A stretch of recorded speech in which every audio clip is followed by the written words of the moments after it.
What was the process like moving from developing this in your kitchen to moving into a larger manufacturing facility? Oh, it was so hard. I mean, I went from making it at home, rolling out bars with a can of beans to what's going to work at a larger scale. I'm not here without Jason. I talk about how he's creative and artistic, but it goes beyond that. So it started off making bars literally one at a time in that rented kitchen. As I mentioned, we're in there till 2 a.m. I think early on, we were making like 30 bars an hour. What was it like building that early business with a friend? I know people say don't go into business with your friends or family, but as I mentioned, Jason came on this trip to Iceland, and Jason and I, during my travels around the world, Jason is that one friend. He's been my best friend my entire life. Like, you're coming on every trip. We're going through, no matter what it is, the best of times, the worst of times, we knew and we know we can handle it. He's the one who came back after a summer of this side hustle and said, hey, what do you think about making this a legitimate business together? And so that was in the fall of 2019 that we officially started Bar You Eat together. And you guys switched to BPI-certified compostable wrappers, first of its kind in the space. What was that process like? I was working at a paddleboard shop, so I was selling these bars out of a mason jar, and people would bring Tupperware, reusable bags. They would just grab whatever they needed, and the feedback was they loved no plastic, no waste. And we immediately were like, all right, how do you package something with no waste? Like, that's waste. So compostable packaging was part of the brand day one. What are some personal growth that you notice about yourself and even your partners? But you're just constantly learning, constantly putting yourself out in the community and absorbing what you can to be a better person, a better brand, and be well educated and an advocate for things you believe in. Hey everyone, welcome back to the Duck Pond Podcast. Today we have Sam Nelson, co-founder of Bar You Eat, the energy bar that grew out of his love for simple bars in Iceland. Made with dates, thick rolled oats, local honey, zero preservatives, and wrapped in the first 100% compostable packaging. Sam, welcome to the show. Thanks for having me on here. Excited to be a part of this. How did you come up with this whole idea? Well, you mentioned the Iceland part. So I spent years traveling around the world, living out of a backpack. And a couple years I was guiding in Iceland. I was doing sea kayaking and trekking. And this company I worked for brought an energy bar on every trip we did. I didn't think much of it at the time, outside of it just being good food. But there's a really unique connection to food, people, and places. And so my childhood best friend, Jason, who grew up across the street from me, he came out to Iceland and we had this epic 24-hour adventure. We're hiking, we're doing everything you can imagine. And there's this point where we're sitting on top of these bird cliffs, we're eating these bars, we're looking at the views, and you don't forget that. And so when I moved back to the States, that moment stood out and that bar stood out and all the experiences tied to that bar. That bar was simple. It was whole nuts and seeds. You saw all the ingredients. You knew all the ingredients, and it was naturally sweetened. Like, you could make this bar and you should be able to make the food you buy. And so I wanted that. I didn't see it anywhere in the States in the grocery stores. And so selfishly, I just made this bar for myself. I made a bar that was sweetened with dates and honey, that had whole roasted oats, nuts, and seeds. It honestly, it goes even deeper. I come from a sport, nutrition, fitness background, and it has a 4.5 to 1 carbs to protein ratio. I wanted to have a bar that gave me, because it was just for me, long lasting energy without the big spike and crash. But unlike a lot of other bars, I didn't want to feel guilty eating this bar while I sat maybe on the computer all day. Like, I didn't want a bar that was only for my activity days. I wanted to have it as my routine every day. So from Iceland to Colorado, that's the inspiration to making this bar for myself. You started this while working in a paddleboard shop, and you asked your friend Jason for logo and design help, right? What was it like building that early business with a friend? I know people say don't go into business with your friends or family, but as I mentioned, Jason came on this trip to Iceland, and Jason and I, during my travels around the world, Jason is that one friend. He's been my best friend my entire life. Like, you're coming on every trip. We're going through, no matter what it is, the best of times, the worst of times, we knew and we know we can handle it. So honestly, it was never a hard decision. Like, oh, should I be getting into business with my friend? It was easy. And it was honestly his idea. Like, I made the bars selfishly, and then you get the peer pressure to start selling them because you've given them out to all of your friends and family. And all right, well, let's sell them. I'm selling them out of this paddleboard shop. I need the art design, and Jason's incredibly skilled and artistic and creative. And I just asked him too many favors, and he's the one who came back after a summer of this side hustle and said, "Hey, what do you think about making this a legitimate business together?" And so that was in the fall of 2019 that we officially started Bar You Eat together. And as I mentioned, all the travel, all of the hard decisions and experiences we've had together, it was easy. I knew that this was going to work between the two of us, and I know he feels the same way. That's incredible. Sometimes you will just meet life partners and best friends that immediately click. And it's so hard to find that in a business partner. I've heard so many horror stories of friends, families, and even non-friends and family and a business partner just completely screw you over. But it seems to you felt that chemistry from the get-go. Yeah, there's a lot of trust. I mean, we grew up across the street from each other. We've known each other since we were 2 years old. The joke is we've done everything together, and it was always like a first and second dinner. So first dinner at Jason's house, cross the street, second dinner at my house, every sport activity, school. So yeah, I'd say natural progression, and it's fair for folks to say you really should be wary of going into business with friends and family. But there are people you just know it's going to work, and we communicate well. We know each other's skills very well. We know where we need help. We know how to ask for it. Sometimes I'm not great at asking for help, and he knows that about me. So like, there's that as well. That's incredible. So your bars use dates, thick oats, local honey, and simple and whole ingredients. But was there ever a version you scrapped because it didn't hit your flavor or texture profile or the standards? And even though it would have been easier or cheaper? No, not really. I'd say the closest thing, because I didn't come out. I didn't try to start a business. I wasn't making this bar to start a business. So really, the closest thing was a little trial and error on the bar that I wanted personally, on getting that 4.5 to 1 carbs to protein ratio and tinkering with the nuts and seeds and the fats I wanted. But there wasn't this whole like, let's scrap it. I'd say the closest thing was early. I'm living at my uncle's house, sleeping in the basement and just using what they have. So I played around with agave instead of honey for a period of time because, open the cupboard and that's what's there. But honey was ultimately what I liked and what I wanted to use, and was happier with what that provided as far as nutrition. But we never had a major scrap and change. And the original bar that we have is still the original bar I made for myself. Honestly, the coffee pecan bar is almost exactly right after original. I was making coffee pecan for myself as well. So that's pretty much unchanged. And the oatmeal raisin and peanuts and cherries, those were just really fun processes where those early years were in a shared rented kitchen late night. It's friends and family helping us volunteer, helping to make bars anyways. But we're just going around our awesome small community of Steamboat, our friends, our family, our community members. Do you like this? Does it have enough peanuts? Does it have enough cherries? Give us your genuine feedback. So we really just leaned into this amazing community we have and got their feedback as we slowly expanded that early product line, and continue to do that as we try to innovate moving forward. What was the process like moving from developing this in your kitchen to moving into a larger manufacturing facility and telling your vision to someone who didn't make it with you from the start? Oh, it was so hard. I mean, I went from making it at home, rolling out bars with a can of beans, to like, what's gonna work at a larger scale. I'm not here without Jason. He's got, I talk about how he's creative and artistic, but it goes beyond that. He's got skill sets in design, this mechanical, this engineering mind. So when I wanted to make bars at a slightly larger scale, Jason was 3D printing molds for us to use and make larger batches. So it started off making bars literally one at a time in that rented kitchen. As I mentioned, we're in there till 2 a.m. I think early on we were making like 30 bars an hour, like from the time we walk in and we're prepping to cleaning and out the door. And soon it was 60, then it was 120. All right, how do we get to the next area? Jason innovates a new custom mold, a new way of rolling it out and cutting it and packaging it. We're getting up in the 200s and 400 bars an hour.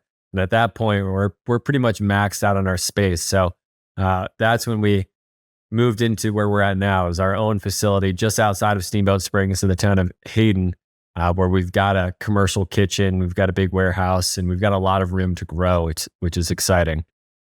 You guys switched to BPI certified compostable wrappers. First of its kind in the space. What was that process like, and how do you want your and what do you want your consumers to get about why packaging matters for Bar You Eat? I'd say we're fortunate in the sense that when we started day one, as you mentioned, I was working at a paddleboard shop. So I was selling these bars out of a mason jar, and people would bring Tupperware, reusable bags. They would just grab whatever they needed. And the feedback was they loved no plastic, no waste. And we immediately were like, all right, how do you package something with no waste? Like, that's waste. So compostable packaging was part of the brand day one. It was a bigger expense. Right. It was a lot to learn. There was some early challenges, but we were small. We were like, the coffee industry had some compostable materials that we could use early on. But when it came time to grow and to move into our own facility, that's when it got really hard. We leaned heavily on Elk Packaging, who supplies us with materials, and they're incredible. We're always happy to shout them out. But when it comes to self-manufacturing the bar as the first company ever with the BPI-certified compostable wrapper, you don't just get to go to another company and ask them, how do you do this? How much heat does it need? How much pressure? How much time? What's the speed that it can run at? You have to find this out on your own. And the you doing it is my partner, Jason. And it is legitimately months, blood, sweat, and tears trying to figure this out. Just that you don't have a lot of resources. You can talk to people who work with plastic, but there wasn't anyone using those materials at the time with bars. So it's hard to put into words how hard it was, especially on him, but it is incredible to see where we are now, years later, doing it ourselves. Just it's awesome. And we want to show the world, not only our customers, but the industry, that compostable materials are the direction that people want to go. Us as consumers, we want better materials. We want to make a better impact on the world. So we're excited to lead that charge. The challenges are definitely worth it. I agree with you. I think it's 100% worth it. You guys switched from a side gig to taking this into a full-time business. What were some operational surprises that you didn't see coming? Maybe shelf stability, supply chain, freezer, or shipping issues? We didn't see any of it coming. This is not this isn't the world we came from. I mean, certainly we've got backgrounds in a little bit of business, a little bit of marketing, a little bit of ops, but we are not CPG, consumer packaged goods people. 6 years in, yes, but it has all been new and scary and challenging, and we lean heavily on the advice of others.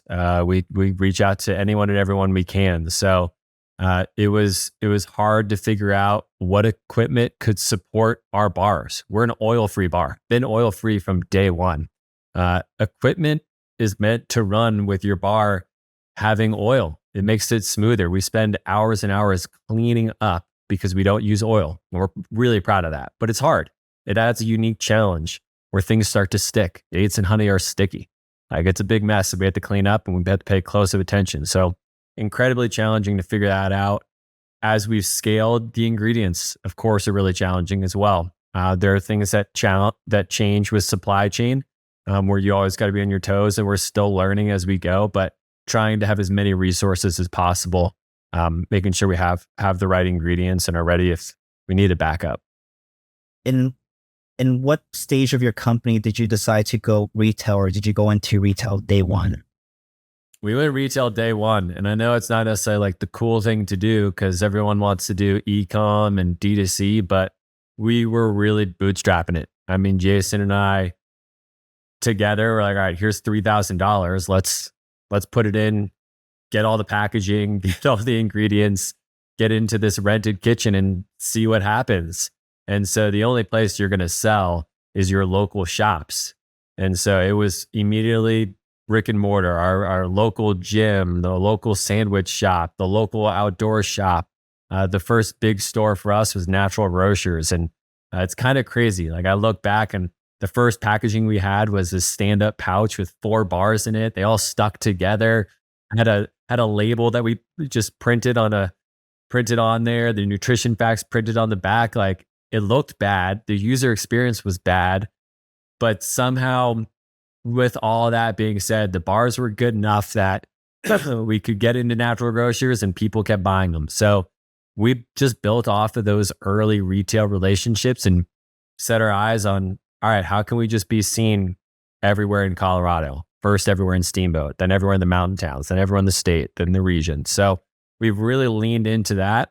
It's not, we've always had a website, but I'd say it's not until the last couple years that we are really now focusing on how can we better present and better offer our products on an e-com channel, on our website, on Amazon, on other third-party online channels. That's where people shop just as much as they do in person. So we're learning as we go, and brick and mortar was where things started, but we want to be balanced. We want to be available to everyone wherever they shop.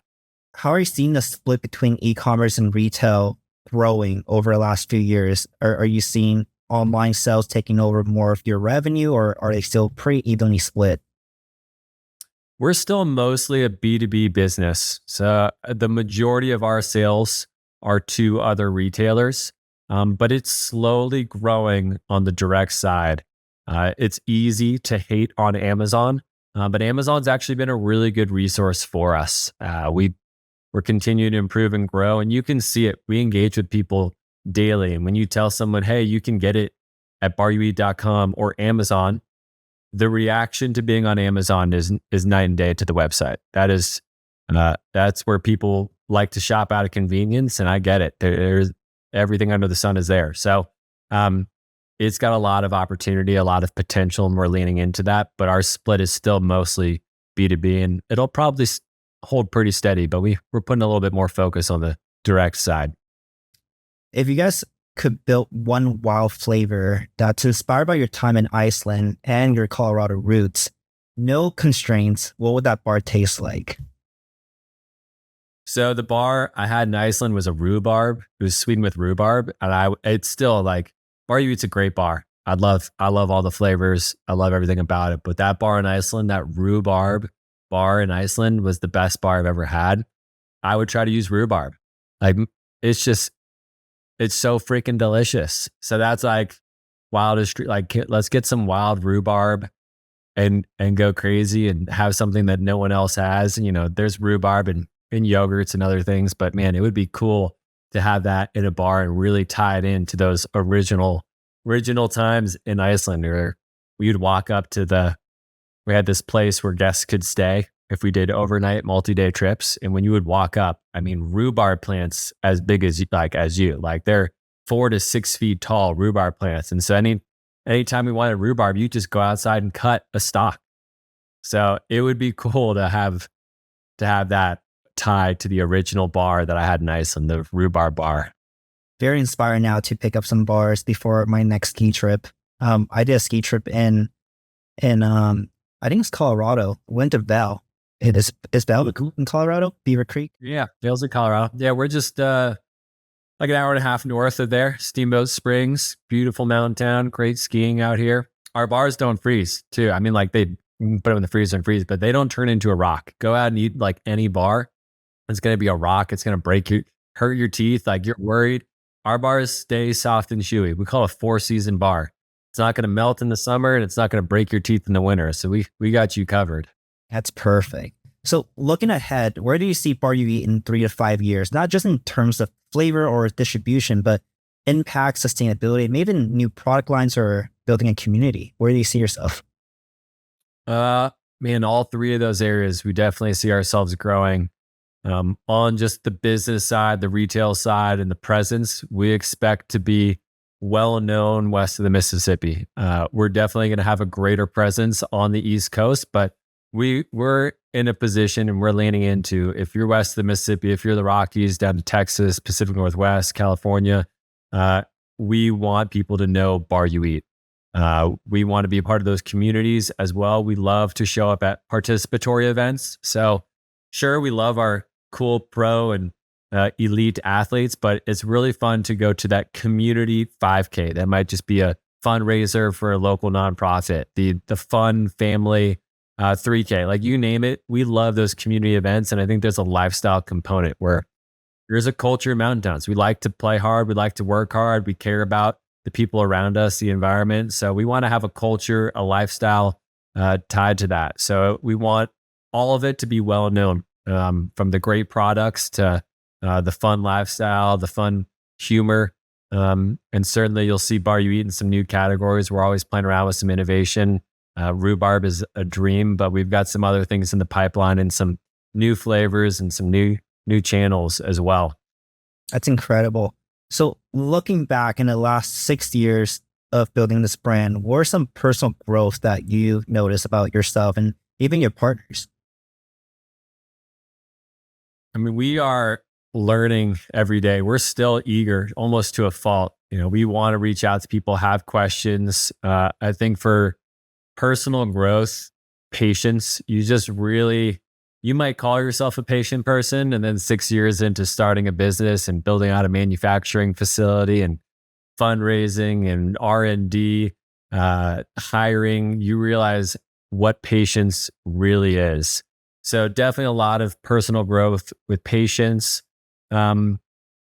It's on for me personally, there's definitely an ebb and flow, but trying my best to be productive and balanced. When we're making bars until 2 a.m. in those early years, there's no balance. We are making bars until 2 a.m. We're not having dinners with our significant others. We are then waking up and trying to sell Bar You Eat and then hit the road on the weekends. There's no balance. So really trying to find balance in our lives, personally, making sure we're there for our partners. I've got a almost 1.5-year-old, so making sure I'm there for my family and spending time with my wife and my daughter. So there's definitely some personal growth there. But you're just constantly learning, constantly putting yourself out in the community and absorbing what you can to be a better person, a better brand, and be well educated and an advocate for things you believe in. 100%. Well, Sam, this has been incredibly fun to have. I look forward to trying your bars once we go to Bass Pro Shop and even before my ski trip. Where can our listeners find your bars outside of Amazon? So outside of Amazon and baryoueat.com, if you're living west in the Mississippi, you've got places like Bass Pro Shops and Cabela's, you've got King Soopers, City Market, Whole Foods, Natural Grocers. Other places, your boutique independent shops, your co-ops, your natural and organic stores, your outdoor gear stores. And if it's not there, give us a shout. Jump on to baryoueat.com, send us an email, say, I want Bar You Eat at this shop.